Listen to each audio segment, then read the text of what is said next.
और असंतोष व्यक्त किया है कई संतों और महात्माओं ने भी, धर्म गुरुओं ने भी। और मामला सर्वोच्च न्यायालय तक चला गया है और सर्वोच्च न्यायालय ने भी कुछ स्टेटस रिपोर्ट इसके लिए मांग ली है। तो ये तो चीजें अलग हैं, इस पर कोई बात कह सकते हैं। भारत के एक नागरिक की हैसियत से कोई भी नागरिक ये बात कह सकता है। लेकिन जहां तक कुंभ के आयोजन का सवाल है, इस पे सबकी टिप्पणी मुनासिब नहीं होती है।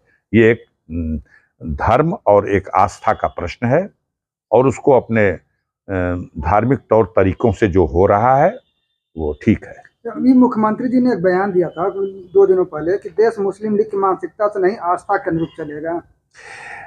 देखिए, मुस्लिम लीग की भी मानसिकता से नहीं चलेगा। अब मुस्लिम लीग की मानसिकता को अगर स्वीकार किया गया होता तो देश का नक्शा तो 1947 में देश का विभाजन हुआ, उस मानसिकता से नहीं चलेगा। देश जोगी जी की दादागिरी से भी नहीं चलेगा, संविधान से चलेगा। भारत का संविधान हमारे देश का सबसे बड़ा ग्रंथ है, उसी में सबका हित सुरक्षित है जो भारत का नागरिक है। हमारी सबसे पवित्र वो पुस्तक है और उस पुस्तक में सबका अधिकार और सबका संरक्षण है। उसी रास्ते से चलेगा। मैं उस रास्ते को मानने वाला हूं और मैं चाहूंगा कि हर देशवासी को अपने संविधान पर गर्व करना चाहिए और उस संविधान के रास्ते से देश को चलाने की बात करनी चाहिए। न मुस्लिम लीग के रास्ते से चलेगा और न ये कट्टरपंथियों के बयान जो आ रहे हैं इनकी मानसिकता से चलेगा। देश में नए वायरस की एंट्री हो गई है। देश में नए वायरस की एंट्री हो गई, बताया जा रहा है चीन में इसका। हाँ, आज एलन मस्क की एक रिपोर्ट देखी जिसमें चिंता व्यक्त की गई है और मुझे अजीब लगा, बहुत चिंतित हूं मैं। उन्होंने कहा है कि 2030 तक, 2025 है ये, 2030 तक भारत की जनसंख्या 100 करोड़ के आसपास रह जाएगी। मुझे चिंता हो रही है। आज हमारी जनसंख्या 140 करोड़ है, 140 करोड़ से भी ज्यादा है। चीन की जनसंख्या उसने कहा है कि 100 करोड़ से भी नीचे चली जाएगी। ऐसा क्यों?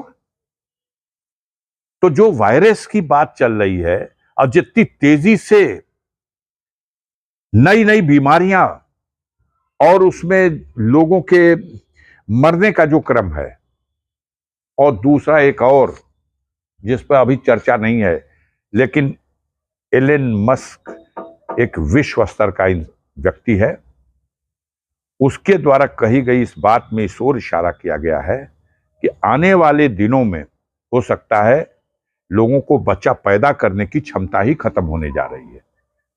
हम ये तो सोच सकते थे कि 140 करोड़ अगले 5 साल में वृद्धि के दर पर विश्व में जैसे हम टॉप हो गए हैं जनसंख्या में और बढ़ जाएंगे, लेकिन ये कहां हो सकता कि 100 करोड़ के आसपास हो जाएंगे।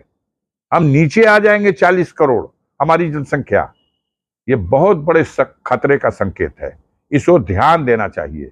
हमारे देश के इन महारथियों को जो देश की जनता को बेवकूफ बना रहे हैं, आज हमें शर्म आ रही है आपको यह बताते हुए कि भारत के पासपोर्ट की वैल्यू दुनिया में 50वीं रैंक पे आ गई। 85वीं, 85, 85, 85 हमारी रैंक है भारत के पासपोर्ट की। यह शर्म की बात है। 11 साल से मोदी जी सत्ता में हैं और 11 साल में 11 रैंक हम गिरे हैं। 2014 में भारत के पासपोर्ट की वैल्यू 74 पर थी और आज 85 पे है। उसी तरीके से 2014 में हमारी मुद्रा की वैल्यू वो 64 पर थी। भारत की मुद्रा डॉलर के मुकाबले 64 रुपए का $1 था और आज 85 रुपए का $1, 85 से भी अधिक हो गया, दशमलव कुछ। तो एक तरफ हम विश्व गुरु होने की बात कर रहे हैं, अपना डंका बजाने की बात कर रहे हैं, और एक तरफ तो लग रहा है कि मेरी भद पिट गई, इससे बुरी स्थिति में तो ये भारत कभी था ही नहीं। हम जमीन में धंस चुके हैं।